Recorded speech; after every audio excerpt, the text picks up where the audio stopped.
to take action. You don't need to put pressure on the action. You don't need to think, well, is this what I'm going to do for the rest of my life? You just do something, because Do something. you got to do something, right? Yeah. And so I think that's a key thing, is just do something. If it doesn't work out, go do something different.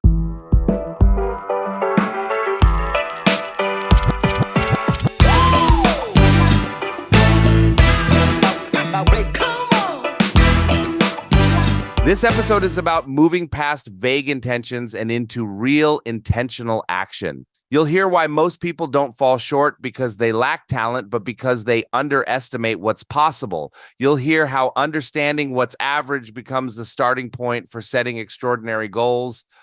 You'll hear why clarity doesn't always come first and why action often creates it.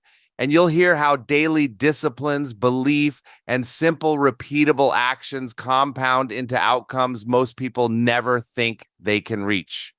This episode isn't about perfect plans. It's about choosing direction, adjusting along the way, and staying in constant pursuit of better. Let's get into it. Goals are healthy, and I think vision is imperative. And a decisiveness is imperative. And so let's speak on that. And that's what you're talking about. When I've created my companies, I am decisive and I do have vision. But I think where I was really naive when I was young is I thought that there was a rival. And what I found is that creates a lot of anxiety. And that if I work from having already arrived, then it just becomes a game. So then that idea of vision, that idea of like, where am I headed? I still have that, yes, but I'm doing the dance day to day and enjoying the ride. It's finding it, it's making it, it's recorrecting it. I think there's always this misconception that you have to find your one true calling, find your one true love. We love that finality of it. But so I think I went to University of Illinois, had a wonderful experience there. I went in as I started as a psychology major, but I did not want to learn parts of the brain. If you're in a major where if the Psych 101 class, basically you want to poke your eyeballs out, change your major right away. So I went from studying the brain to sociology, which was people groups. Why do people do what they do? What's the general behavior? So I studied sociology. I enjoyed it. And I did this business internship. I did the College Works internship for a couple years and really developed a lot of skills there that I knew were there, being a strong communicator, being a people person. I wasn't afraid of the hard work, but that internship was such a blessing. Not only, the number one reason why I signed up to do that internship, money. I needed to pay for school, and waiting tables, great, does not pay that well. And so I was like, I'm going to take a calculated risk and put the work in. And it was a great investment for me. Obviously the money was good, but it's the skills. Find an internship, do something that's going to be out of the box.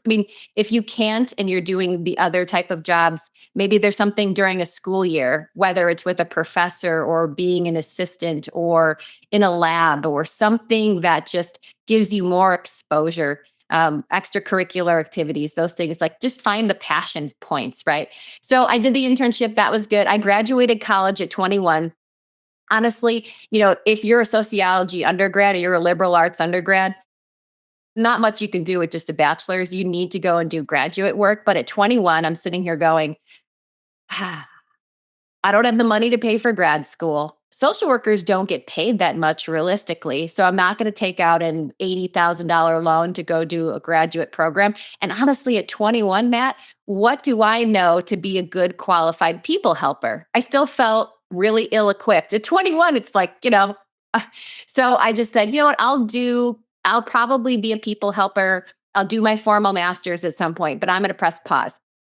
So I was given an opportunity then post-college to work at this company at that time called Empire Works Community Painting. And I had an option to move to Texas or Vegas. I chose Vegas because I'd never been to either, but who's going to visit me in Texas? I was like, I'll go to Vegas. So I moved to Vegas at 21, and I really enjoyed the business and the corporate world in that sense, like the entrepreneurial aspect of it.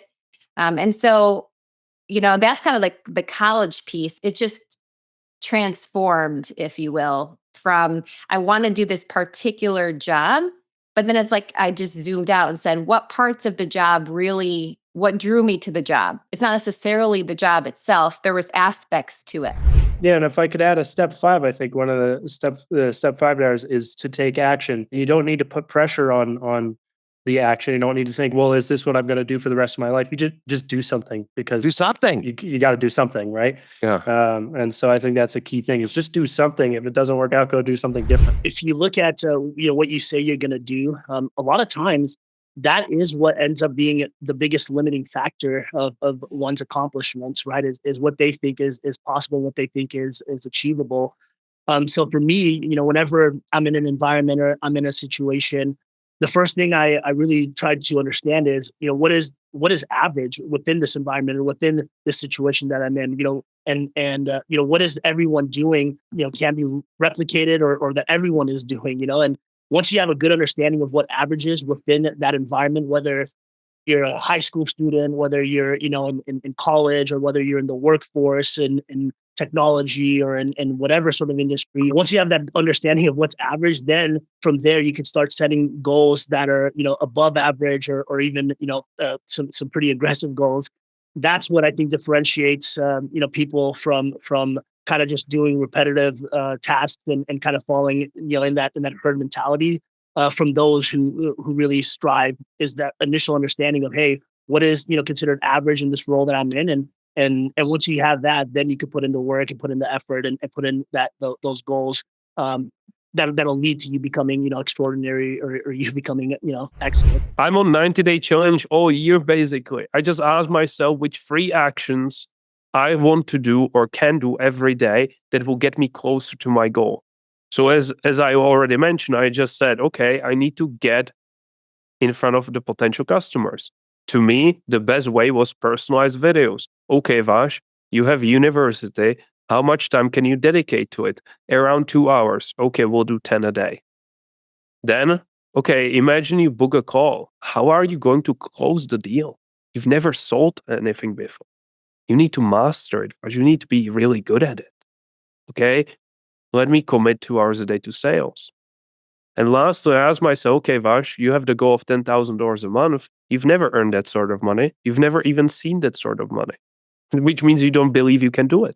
So let's use visualization to visualize that you already have that sort of money, you've already achieved it, to increase the belief you already have it. And these were 3 actions.